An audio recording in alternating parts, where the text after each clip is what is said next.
Assalamualaikum warahmatullahi wabarakatuh. Hai.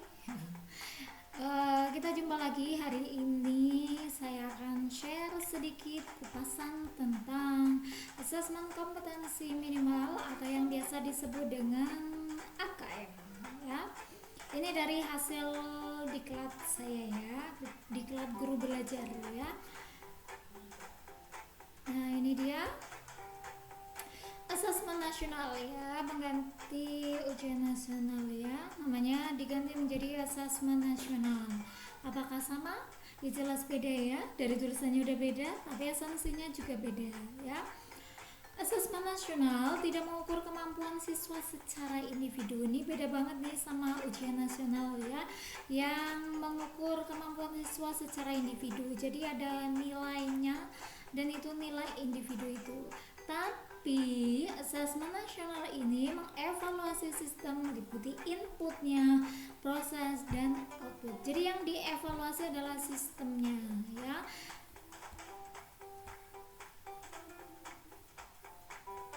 Nah, ini dia ada 3 macam asesmen nasional ya, ada AKM ya.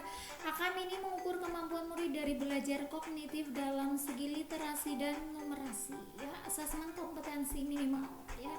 Kemudian ada survei karakter. Survei karakter ini hasil belajar sosio-emosional siswa ya. Kemudian ada survei lingkungan belajar ya. Ini adalah bagian dari asesmen nasional. Jadi ada 3 ya. Ada AKM, survei karakter, dan survei lingkungan belajar. Nah, ini dia kompetensi siswanya ini. Nah, tujuan dari asesmen nasional ini, tujuannya ini untuk mendapatkan agar siswa itu mendapatkan kecakapan hidup abad 21 dan menjadi pelajar Pancasila ya. Jadi tujuan dari asesmen nasional itu inginnya itu mencapai 2 ini ya. Nah, ini kecakapan hidup abad 21 itu kayak apa sih? Kecakapan belajar dan berinovasi ya. Jadi tidak cuma untuk menangkap pelajaran ya, menerima pelajaran tidak, tapi juga mampu berinovasi. Kemudian kecakapan menggunakan teknologi informasi ya. Karena sekarang sudah abad 21, semuanya serba digital ya. Kemudian kecakapan hidup untuk bekerja dan berkontribusi pada masyarakat. Jadi mereka punya keterampilan hidup dan nantinya di masyarakat mereka pun akan bisa menyumbangkan ya apa yang telah mereka pelajari dan bermanfaat di kehidupan masyarakat.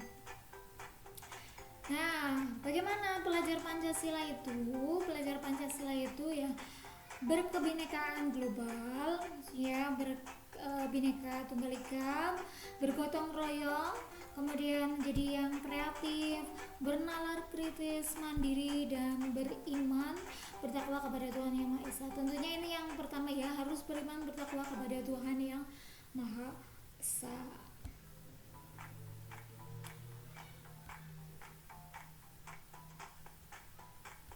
Nah, ini manfaat dari asesmen nasional itu apa sih? Yang pertama itu sebagai potret kualitas pembelajaran di sekolah. Yang kedua sebagai umpan balik peningkatan kualitas ya. Yang ketiga sebagai dasar untuk penyusunan program peningkatan kualitas. Jadi dari potret ini akan ada umpan baliknya itu, dan untuk ini sebagai dasar untuk penyusunan program peningkatan kualitas pendidikan di Indonesia. Itu ya manfaat dari asesmen nasional.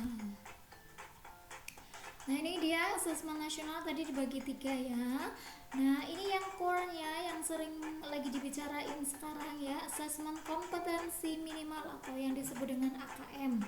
Ini mengukur kemampuan kognitif dari segi literasi membaca dan asesmen numerasi ya. Literasi membaca terdiri dari memahami, menggunakan, mengevaluasi, dan merefleksi. Sedangkan numerasi biasanya berhubungan dengan angka, itu memahami, mengaplikasi di kehidupan sehari-hari, kemudian bernalar. Ini rencananya jadwal pelaksanaannya kalau waktunya itu belum tahu ya, belum pasti karena masih pandemi gini. Nah, ini untuk SD 5 yang akan diambil sampelnya, sedangkan SMP kelas 9, SMA, SMK, MA akan ada di jenjang kelas 11. Nah, ini terdiri dari tes literasi dan tes numerasi masing-masing 75 menit dengan 30 soal. Masing-masing literasi 30, numerasinya juga 30. Sedangkan untuk SMP tingkat menengah dan atas, tes literasinya 90 menit dengan total soal 36 soal, sedangkan tes numerasinya 90 menit juga dengan total 36 soal. Nah, bagaimana bentuk soal AKM itu? Bentuk soalnya ada pilihan ganda kompleks, menjodohkan, isian singkat dan uraian, ya. Jadi berbeda sekali dengan ujian nasional yang biasanya cuma pilihan ganda, ya. Nah, pilihan ganda ini siswa hanya dapat memilih satu jawaban benar dalam satu soal.